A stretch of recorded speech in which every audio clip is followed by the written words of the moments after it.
Hey guys, welcome back. So the other day we were talking about these Concord players upset with Marvel Rivals, as well as Redditors on Our Girl Gamers also upset at Rivals, saying that the designs of the female characters are too sexualized and that this is so problematic, blah blah blah blah blah. And now go figure, a new top post on Our Girl Gamers from just one day ago is once again complaining about Marvel Rivals. Let's take a look. Oh, and I should mention, I'm in LA and there's a bunch of crazy fires going on. If you're in the LA area, I hope you're safe with all this crazy stuff. This is also causing plenty of power outages, and I don't know if my power is going to go out today at all, so I'm trying to be extra quick in this video just in case it goes out. Hopefully I can get this done before that. Thanks for your understanding, and now back over to Reddit. Once again, this recent top post from Girl Gamers with almost 600 upvotes before the post was locked by the moderators says, "For the girlies that are addicted to Marvel Rivals like me.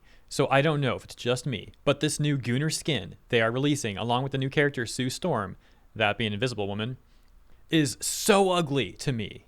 Her default is so much prettier. And no, I am not trying to say that showing the curves of women in games is always a bad thing. I think Psylocke's skin is very pretty too, even though it's Gunner material. If done tastefully, I think they're very cute. But if her behind and legs were covered, I bet you no one would be buying this skin. Very disappointed, to be honest." And there you go, there is the skin being referenced, the Malice skin, which is based on a comic where Invisible Woman did become this Malice character, a villain. I'm really not familiar with that comic, but that's what I saw looking it up. And for additional context, frame of reference here, this is Invisible Woman in her default skin in-game in Rivals. And then here's an example of the Malice skin being used in-game. The only thing I find disappointing is in her trailer for this skin, she's got this really cool red energy. But in the gameplay, apparently it's going to be the same standard blue as normal, which is understandable though, because it might be confusing for people to have like an Invisible Woman with red energy. So they're probably just trying to keep things simple and keep it blue, maybe also reduce costs, but these guys got a lot of money. They're probably just thinking from like a gameplay perspective, I'd imagine. Back over on Reddit Girl Gamers, the post we were taking a look at, we've got a top response that reads, "This stuff peeves me. The bottom half makes no sense with the top half. I get it, sex sells, but JFC. Not every single thing has to sell it, especially if it's some cool armor, but you say screw it to half of the design. Typical easy Coomer bait. It's already in pretty much every other game alive. And then there's already other Gunner feeding characters, but I'm just a silly stupid Jeff main. Also, the bodies are comical. Most of them are rail thin with twig waists and triple BBLs. Also, broke back syndrome. It's comical and cheap looking, besides Squirrel Girl, one of the only remotely non-broken whack looking body. And I'm thin, so it's not because she looks like me, lol. Don't get me started on Penny Parker, and why her depiction pisses me off. Of course, I'm not a man with male gaze though." Another top response says, "Honestly," and I'm honestly just saying this here because I'll get yelled at if I say it in another subreddit, but I'm kind of annoyed Sue Storm is a support. Wow guys, I think she's honestly being honest about this. Continuing, she says, "I assumed she would be because it's not like all the supports have healing powers necessarily in the comics, and tanks / DPS / healer roles should be discernible at a glance in hero shooters, which kind of necessitates them being designed with different silhouettes. I get why they did it, and it's what I expected them to do, but I was still kind of hoping she'd be a tank. The whole girl equals support trope annoys me so much." Okay, but in this game you've got female characters who are tanks, DPS, and healers, and you've got male characters who are also tanks, DPS, and healers. In other words, that complaint really doesn't make sense. As a matter of fact, right now before the release of Invisible Woman, there's currently more male characters who are healers than female characters who are healers. For the male healers, you've got Adam Warlock, Jeff, Loki, and Rocket. And for female healers, you've got Cloak, Luna Snow, and Mantis. So yeah, that user is making a terrible point. Then we've got this one that says, "I really hope this doesn't become a regular thing for them. The initial designs were more or less okay. Some egregious stuff, but it was manageable. If they're just going to do skins like this for every female, then I'm going to unfortunately lose interest pretty quickly. She can have sexy skins, please just make them actually sexy." So similarly to the other comment, I think these people are making bad points because they're too hyperbolic. Currently, there's only 2 very revealing skins in game, one for Psylocke, which is like her classic outfit,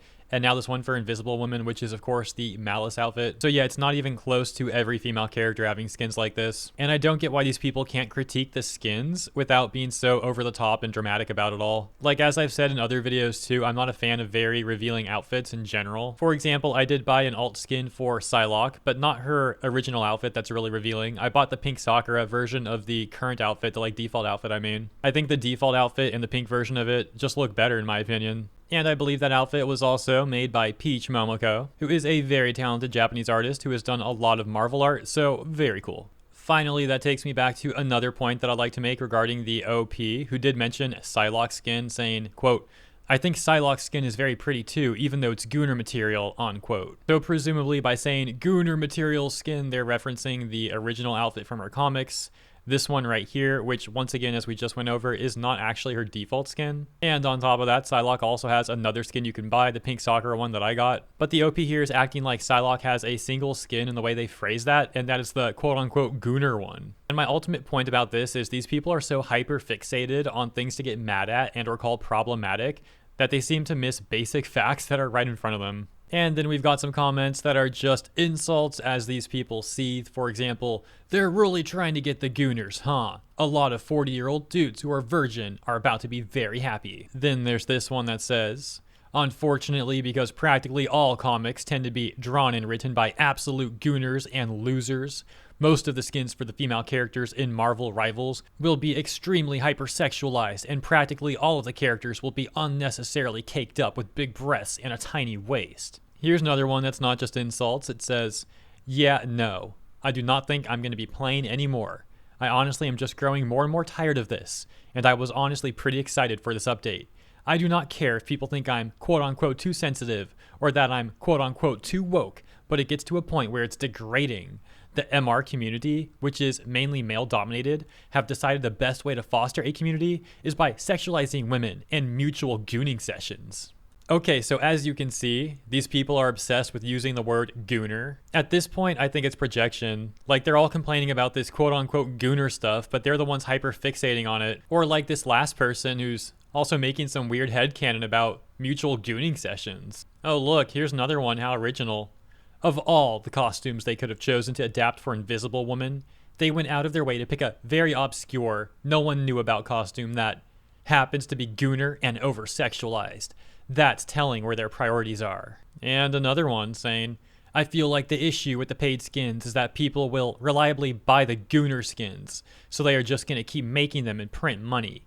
Overwatch had so many great skins that usually were not horny, at least before it became free to play. Throughout all the seething though, I did find one interesting comment that reads, I'm hoping that the goal with the Fantastic is that it feels like you're playing two roles at once. Reed gets to have the tanky control options and damage. Johnny blocks areas with walls of fire and does his range damage. Sue puts up temporary health for teammates and either goes stealth for big damage or act as a wall building tank. And Ben, well, maybe make Ben the tank version of Wolverine, where he just wins 1v1 fights with other tanks and has the ability to throw people he doesn't want to deal with out of the fight. There's very few hybrid roles in the game at the moment, so more would be good. The ones that do exist are looked down upon by the community. Wolverine is tank buster plus over 700 health guy, Storm is damage plus team buffer, Captain America as a beefy assassin, and it'd be nice to have team flexibility built into some of the characters. So props to that person who's attempting to have an actual discussion in a subreddit post where most of everyone else is simply repeating the word gooner over and over again, and or making very hyperbolic points that don't have any actual merit. But yeah, I'm going to leave it there. This video was already much longer than anticipated. Thankfully, the power didn't go out after all. Still, I did rush this more than I'd like to, but thank you all for understanding. Hope you enjoyed the coverage regardless, and if you did, consider liking and or subscribing. Appreciate ya. See you in the comments and in the next one.